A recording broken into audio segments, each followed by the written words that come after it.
धुरंधर धुरंधर पे बहुत ही ज़्यादा डिस्कशन हो रहा है, but most of the discussion is focused on the social aspects. क्योंकि ये वीडियो द फिल्म एक्सपीरियंस पे जा रही है, सोशल एस्पेक्ट भी डिस्कस करेंगे, बट पहले फोकस करेंगे धुरंधर एज अ फिल्म। तो वो है पार्ट 1 ऑफ दिस वीडियो। धुरंधर कैसी फिल्म है? धुरंधर फिल्म ही नहीं है। कैसा दिया? नहीं दिया अच्छा। What I mean is, अगर आप एक नैरेटिव पर्सपेक्टिव से देखें ना, क्या चीज़ किसी चीज़ को फिल्म बनाती है। जिस तरह गेम ऑफ थ्रोन्स फिल्म नहीं है, स्ट्रेंजर थिंग्स फिल्म नहीं है। It's not just the fact that वो एक सीरीज़ नेटफ्लिक्स पर आ रही है और एक चीज़ एक थिएटर में आ रही है। इन माई ओपिनियन फिल्म का जो नैरेटिव होता है वो टाइट होता है। वो आपको एक सिंगल स्टोरी, एक single narrative, and I don't mean narrative in terms of ideas. एक फिल्म बहुत सारे आइडियाज़ एक्सप्लोर करती है, पर जो कहानी आपको बताई जा रही है ना, वो एक कड़ी की तरह होती है जो एक चीज़ को दूसरी चीज़ से कॉज एंड इफेक्ट की तरह जोड़ती है, और एक टाइट नैरेटिव आपको मिलता है फ्रॉम स्टार्ट टू फिनिश। वो धुरंधर में आपको नहीं मिलता। It's more akin to a series where there different stories and they're intertwined together. तो वो जो मल्टीपल नैरेटिव्स हैं ना मूवी में, मेरे ख़्याल में वो थोड़ा आधा तीतर आधा बटेर हो जाता है। A movie like this could have been better served as a series. उधर पर फाइनेंशियल कंस्ट्रेंट्स या फाइनेंशियल डिसीजंस आ जाते हैं, कितना पैसा बना के मूवी बनाए, वो मूवी क्या बनाएगी, वो मेरा काम नहीं है। मैं बस सिर्फ एज अ फिल्म स्टूडेंट आपको बता रहा हूँ कि जो वो टाइट नैरेटिव होता है एक फिल्म में, वो मिसिंग है। The story that they want to tell, the world that they want to build, I do believe a series, और ऑलरेडी ये जो चैप्टर्स में डिवाइडेड है, तो उनके जहन में भी ये एक सीरीज़ की तरह ही लिखी गई है, would have been better served. तो फिल्म एज अ फिल्म को देखने के बियॉन्ड जो उसके फाइनेंशियल मसले हैं, इकोनॉमिक मसले हैं, कि अच्छा भाई रणवीर सिंह जो है वो मेन लीड है, Ranveer Singh is the star, Ranveer Singh के नाम पे लोग आएंगे, that also doesn't serve the film narrative. देखें, अगर आप एक गेम ऑफ थ्रोन्स देखते हैं तो किट हैरिंगटन या जॉन स्नो या जितने भी रॉब स्टार्क बाकी कैरेक्टर्स हैं, वो sort of under the radar उनकी स्टोरी चल रही है सीज़न 1 में, फिर वो जाकर मेन कैरेक्टर्स बन जाते हैं। They are allowed that breathing space, right. Jaime Lannister भी एग्जिस्ट करता है सीज़न 1 में, बट वो आहिस्ता आहिस्ता उसका कैरेक्टर आर्क नज़र आता है। उसी तरह अगर तो ये एक सीरीज़ होती जिसमें सीज़न 1 में रहमान बलोच की स्टोरी होती और Ranveer Singh from the shadows emerge कर रहा होता till the end of season 1 where sort of Ranveer takes the center, और रहमान की जो डेथ है वो फिर अगले नैरेटिव्स इन्फॉर्म करती। जिस तरह नेड स्टार्क का मरना सीज़न 1 में बाकी सारी कहानियाँ, बाकी सारे कैरेक्टर्स के साथ क्या होगा, वो सॉर्ट ऑफ इन्फॉर्म करता है। ये जो एक वर्ल्ड बिल्डिंग एक्सरसाइज है, लियारी की एक दुनिया बना रहे हैं जिसमें ये अलग अलग कैरेक्टर्स ऑपरेट करते हैं। इस तरह की कहानियाँ एक सीरीज़ में जब आपके, जिसमें 10 घंटे भी हों आपके पास, या 9 घंटे 8 घंटे जितनी की भी आपने बनानी है, बेहतर होता है। Because I also feel this movie doesn't do justice to a lot of its characters. एक तो वो बात है ना कि चौधरी असलम की कहानी इतनी है कि आप उनको इस तरह दिखा नहीं सकते। There is so much more to explore. But even as a film अगर हम भूल जाएं, हम सोचें एक फिक्शनल कैरेक्टर होता, असल चौधरी असलम नहीं होता, उसमें भी आपको जो कैरेक्टर डेप्थ चाहिए वो नहीं मिलती। उसका आपको ऑलमोस्ट कैरी कैचर मिलता है कि भाई चौधरी असलम जो कर रहा है वो क्यों कर रहा है, क्योंकि वो एक जिन है, क्योंकि वो एक पागल है, क्योंकि उसको बलोचों से नफरत है। You don't actually get into the motivations. सिर्फ रणवीर सिंह का जो कैरेक्टर है उसकी थोड़ी सी आपको बिल्कुल मिनिस्क्यूल सी बैक स्टोरी मिलती है कि this is his motivation, this is what's driving him. Other than him तो किसी का हमें नहीं पता कहाँ से आए, क्यों आए, कब आए, क्या चीज़ है, क्या इनको मोटिवेट कर रही है। सॉर्ट ऑफ फिर वो कैरिकेचर्स बन जाते हैं। रहमान ऐसा क्यों है? क्योंकि रहमान को वायलेंस पसंद है। चौधरी असलम ऐसा क्यों है? क्योंकि चौधरी असलम को वायलेंस पसंद है। इतना ना इमोशनली कनेक्ट नहीं कर पाते इन कैरेक्टर्स से। तो क्योंकि मूवी का ऑलरेडी रन टाइम 3.5 घंटे है, अगर तो ये इसमें पड़ जाते तो मूवी 6 घंटे की हो जाती। इसलिए मैं कह रहा हूँ अगर सीरीज़ होती तो इन कैरेक्टर्स के साथ भी जस्टिस होता, आप भी इनसे कनेक्टेड होते, आप भी इनकी स्टोरीज़ में इन्वॉल्व होते। Right now we are interested in what is going to happen in the movie. अब उज़ैर बलोच का भी जो कैरेक्टर है वो इतना सेंट्रल है to the Lyari gang war, to the history of Lyari. आप थोड़ा बहुत ना ग्लिम्सेस उज़ैर बलोच के नज़र आ रहे होते हैं, पर अगर तो ये सीजन्स होते, अब सीज़न 2 अगर होता जिसमें रणवीर सिंह कैरेक्टर वर्सेस उज़ैर बलोच होगा, now you seen the roots of that will happen in season 2। वो चीज़ थोड़ी सी मुझे मिसिंग लगी। और दूसरा जो वर्ल्ड बिल्डिंग वाली बात है, यहाँ भी मुझे लगता है कि मूवी लैक करती है। ये तो बहुत एक क्लीशेड सी बात है कि good stories show don't tell. इतनी ज़्यादा जो एक्सपोजिशन है उसकी एक वजह ये भी है कि ये इंडियन ऑडियंसेस के लिए कहानी बताई गई है जो कराची के बारे में है। अगर कराची की ऑडियंस के लिए बताई गई होती तो हमें हर चीज़ बताने की ज़रूरत नहीं है। एटलीस्ट जो बेहतर इन्फॉर्म लोग हैं कराची में, उनको रहमान बलोच, उज़ैर बलोच, चौधरी असलम, इन सब लोगों के बारे में पता है। पर क्योंकि एक इंडियन ऑडियंस को बताना था तो वो बहुत ज़्यादा एक्सपोजिशन है और बहुत ज़्यादा डायलॉग है, ये है, ये है, ये है, ये है। I always feel from a narrative perspective, from a script writing perspective, जब इतनी एक्सपोजिशन होना मज़ा नहीं आता। आप अगर मिर्ज़ापुर देखें, अब वो एक फ़िक्शनल वर्ल्ड बनाया हुआ है, I feel they do a spectacular job eight world building. Mirzapur का पहला सीन है, एक शादी हो रही है, मिर्ज़ा मुन्ना भाई जो हैं वो आते हैं, वो नाचना शुरू कर देते हैं, गोली चलती है, वो मर जाता है, मुन्ना भाई हंसना शुरू कर देते हैं किसी को मार के। You don't need to know Munna कौन है, क्या है, मिर्ज़ापुर किस तरह ऑपरेट करता है, you been throne into that world.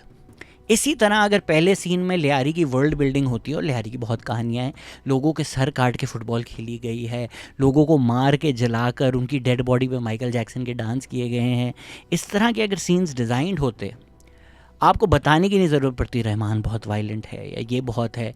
Lyari क्या है, किस तरह चलता है, वो आप देख के समझ जाते। पर ऑब्वियसली नैरेटिव सिर्फ एक पार्ट होता है फिल्म का। एरिस्टोटल जब कहते हैं 6 एलिमेंट्स हैं ड्रामा के, तो उनमें से एक एलिमेंट है spectacle. This is where I believe the movie shines. जो बिग एक्शन पीसेज हैं, जो स्पेक्टिकल है, आई बिलीव चौधरी असलम की जो एंट्री थी, वो जो एक स्पेक्टिकल था with the music, with Sanjay Dutt aura या अक्षय खन्ना का थ्रू आउट जो ऑरा चल रहा है, दो सीन्स आर ग्रेट। वो नैरेटिव में वर्क करते हैं नहीं करते हैं वो साइड पे हो, मज़ा आता है वो सीन देख कर। ये तो मेरी पर्सनल प्रेफरेंस है ना कि मुझे कैरेक्टर एक्सप्लोरेशन पसंद है, कैरेक्टर स्टडी पसंद है, पर ज़रूरी नहीं है प्लॉट के लिए ये सिर्फ एक एलिमेंट है। स्पेक्टिकल लोगों को पसंद आता है, जो बॉलीवुड में काफ़ी सेंटर है। Spectacle this movie does really well, action this movie does really well. उधर where this movie shines, I think spectacle और action is where this movie shines the most. उधर जो अच्छी अक्लमंदी की है प्लॉट को आगे फॉरवर्ड करने के लिए, स्टेक्स बहुत अच्छे इस्टेब्लिश किए हैं। You as a viewer know exactly कि क्या हो रहा है, उसके क्या स्टेक्स हैं। जो पहला चेस सीक्वेंस है रिक्शों वाला, आपने लियारी का इलेक्शन है, इलेक्शन से पहले ये करना है, उसका बदला लेना है, ये रिक्शा यहाँ से जा रहा है, इसको यहाँ से पहले कट ऑफ करना है, और फिर उसके बाद जिस तरह से वो कत्ल किया जाता है, एक बड़ा सा स्पेक्टिकल है। Those chase sequences is where this movie shines. Even जब रहमान को अरेस्ट कर लिया जाता है, अब एक टाइमर आपने चला दिया।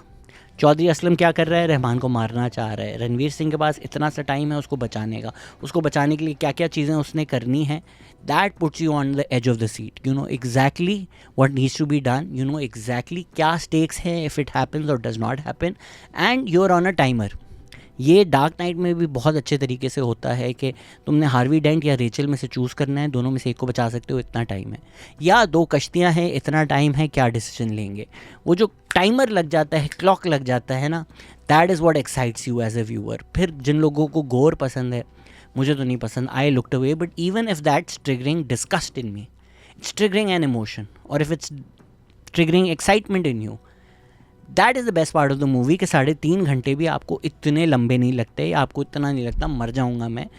वहाँ मूवी आपकी अटेंशन थ्रू आउट कैप्टिवेट करती है, होल्ड करती है, और ये बहुत अच्छे तरीके से शूट हुए हैं एक्शन सीक्वेंसेस, और बहुत अच्छे तरीके से डिज़ाइन हुए हैं। I think even the sets have been really well done. Run time के जो मसले हैं वो और फिक्स हो सकते थे, कि जो ये बॉलीवुड की रिक्वायरमेंट्स हैं कि एक लव स्टोरी हो, सॉन्ग एंड डांस हो, वो अगर नहीं होता, बट अगेन वो स्पेक्टिकल है, वो एक ऑडियंस डिमांड करती है कि गाने हों, वो एक एक्सपेक्टेशन होती है।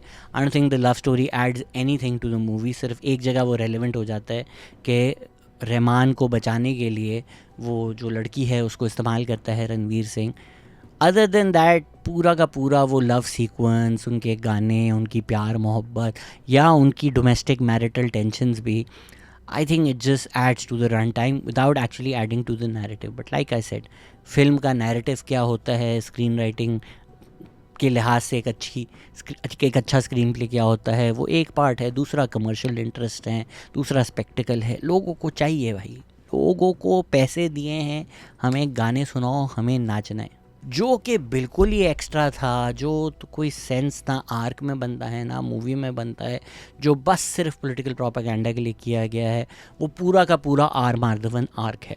मिशन इम्पॉसिबल हो, बॉर्न हो, शुरू में ये होता है अच्छा यार ये मसला है, हमें चाहिए कौन चाहिए, इथन हंट चाहिए, हमें बॉर्न चाहिए, और उसके बाद फिर उनकी आप स्टोरी फॉलो करते हैं। तो चलो शुरू का आपने दे भी दिया। या अगर सुसाइड स्क्वाड है, we need to put together a suicide squad, या निक फ्यूरी है, वी नीड द एवेंजर्स। उसके बाद उनकी स्टोरी है। ये जो थ्रू आउट बीच बीच में आकर हमें एक स्ट्रॉन्ग मैन चाहिए, इंडियन गवर्नमेंट बहुत वीक है, ये जो सारा पॉलिटिकल प्रोपेगेंडा किया गया है, ये रन टाइम भी बढ़ाता है, नैरेटिव की भी मदद नहीं करता। एंड सिंस अब सोशल एस्पेक्ट शुरू हो ही गए हैं तो सोशल पार्ट पे आ जाते हैं। I also think this hurts India, but before coming to the social part, I lastly music बहुत अच्छा है मूवी का। आई नो वहाँ पर एक क्रिटिसिज्म हो रहा है कि वो बलोच आ रहा है, शेर बलोच आप उसको कह रहे हैं और गाना अरबी में चल रहा है। I get all of that criticism, पर एक्टिंग बहुत अच्छी है थ्रू आउट। जिस तरह मैंने कहा कि ठीक है डीप कैरेक्टर एक्सप्लोरेशन नहीं है, बट संजय दत्त, संजू भाई का एक अपना ऑरा है which he lends to Chaudhary Aslam. Akshaye Khanna does a spectacular job. Again जो ऑरा वाली बात है that shines through.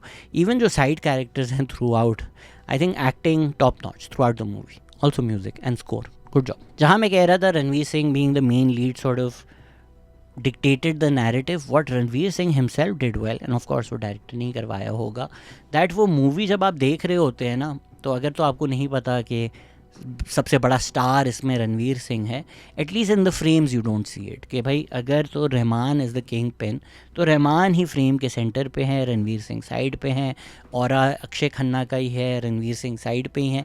He doesn't sort of take away from the scene, और रणवीर सिंह की जो स्टार पावर है वो फ्रेम नहीं डिक्टेट कर रही, which is good. And I think this is also credit to Ranveer Singh, who is known as being loud and obnoxious, but whether it's Lutera, whether it's Gully Boy, he has repeatedly shown us that he can do subtle and understated just as well as he does loud and obnoxious. He can do a band baja barat, but then he can also do a dil धड़कने दो। तो director Ranveer को और इस्तेमाल कर सकते थे। ये जो आर माधवन की सारा पॉलिटिकल प्रोपेगेंडा है, देखें मैं ये नहीं बोल रहा कि आपने जो दिखाना है आप ना दिखाएं, उसको ना घोल कर लोगों के जहन में पॉलिटिकल प्रोपेगेंडा डालने की ज़रूरत नहीं है। जिस तरह 26/11 है वो चल रहा होता है, you see Ranveer's reaction, you see Ranveer's realization, oh I made this happen. You also get that this is terrorism, this is unacceptable, this is reprehensible. And जो मूवी का पर्सपेक्टिव है कि Pakistan is behind all of this, और ये जो एक agent है उसका जो कॉन्फ्लिक्ट है, ग्रेट, आपने रणवीर सिंह की शक्ल दिखाकर वो दिखा दिया। This is how it should have been done throughout the movie. वो जो आर माधवन को घुसा घुसा कर आपने पॉलिटिकल प्रोपेगेंडा डाला है ना, you know what stupid lines like दुनिया में कहीं भी टेररिज्म हो उसके पीछे पाकिस्तानी होता है। अभी जो ऑस्ट्रेलिया में बॉन्डाई बीच हुआ है उसमें तो इंडियन था। अब बताएं आप, सोशल पे आ जाते हैं। पाकिस्तान में तो सारा ये डिस्कशन हो रहा है ना कि एंटी पाकिस्तान मूवी है।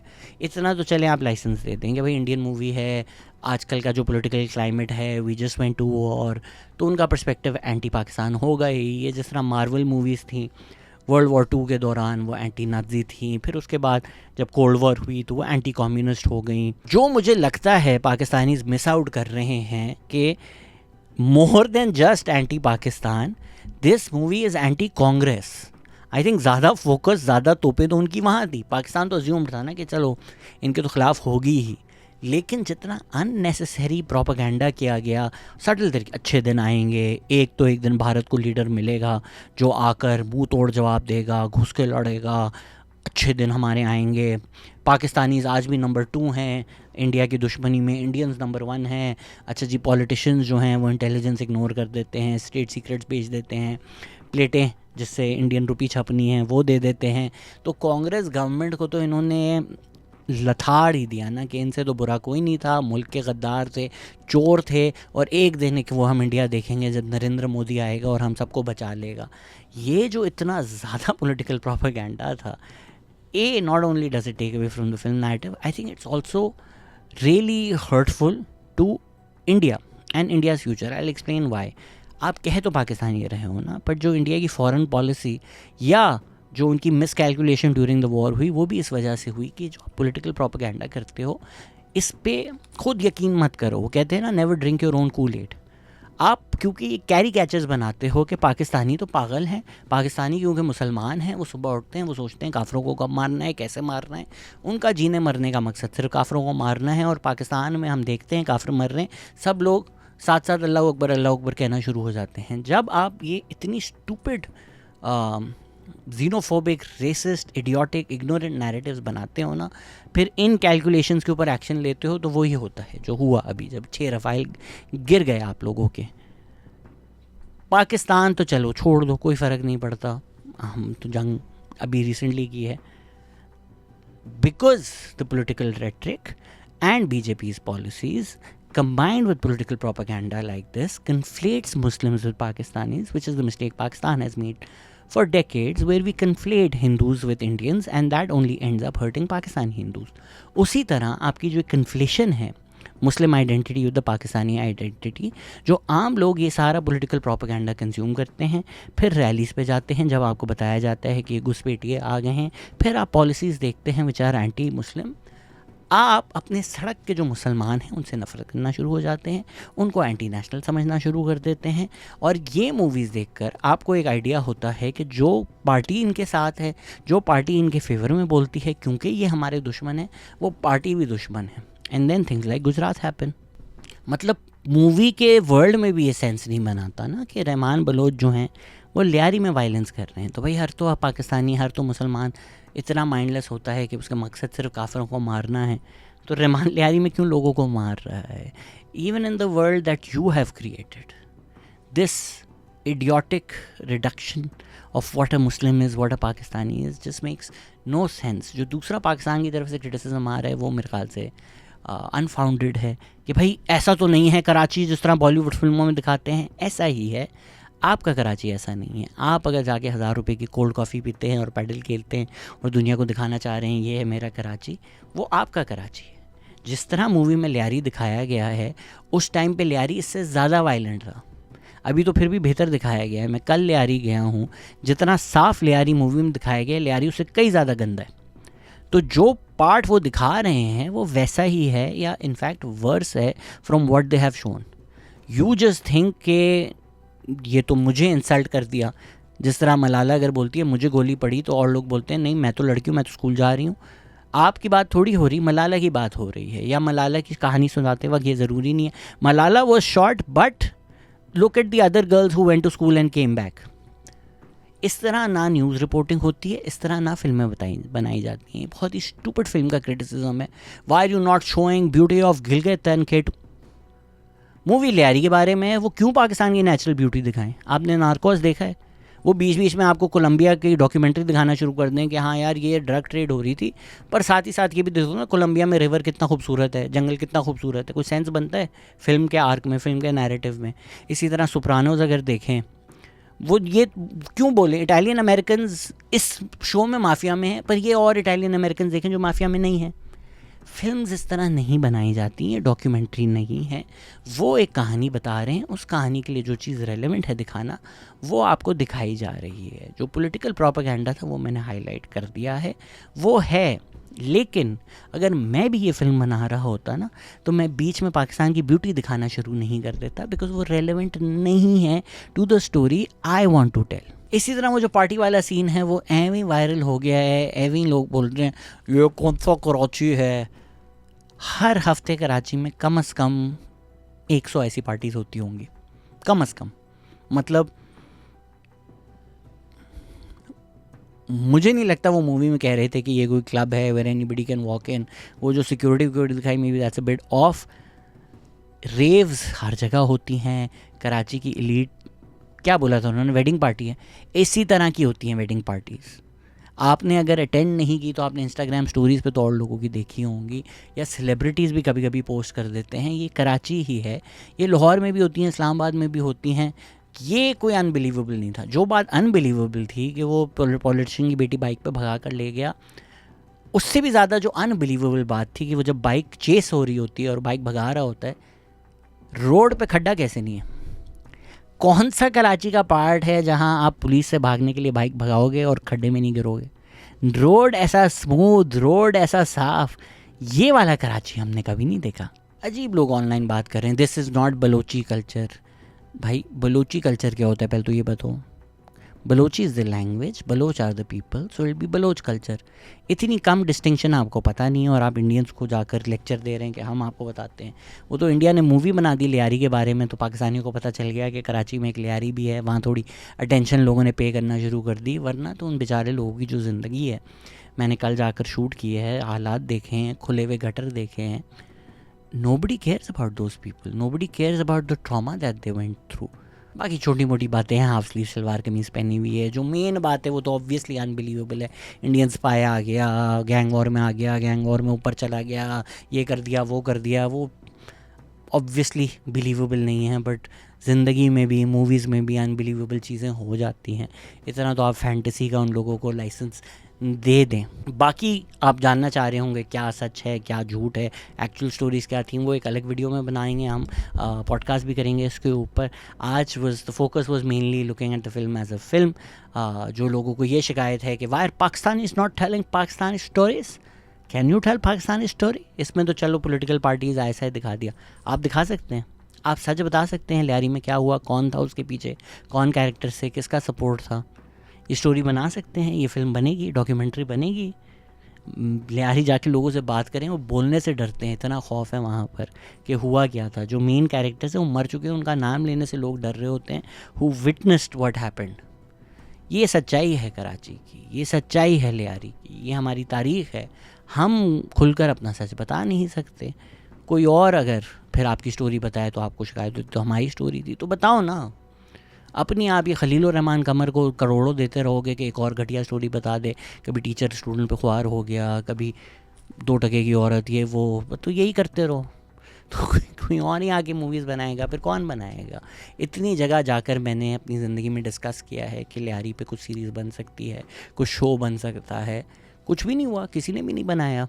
मैं तो वकास जब आया हुआ था मैंने उसको तब भी बोला था मैं स्टोरीज़ कॉपीराइट कर रहा हूँ। कौन पैसे देता बनाने के, कौन अप्रोच करता आपको? स्टोरीज़ वहीं थी, यहीं थी, हमेशा से थी।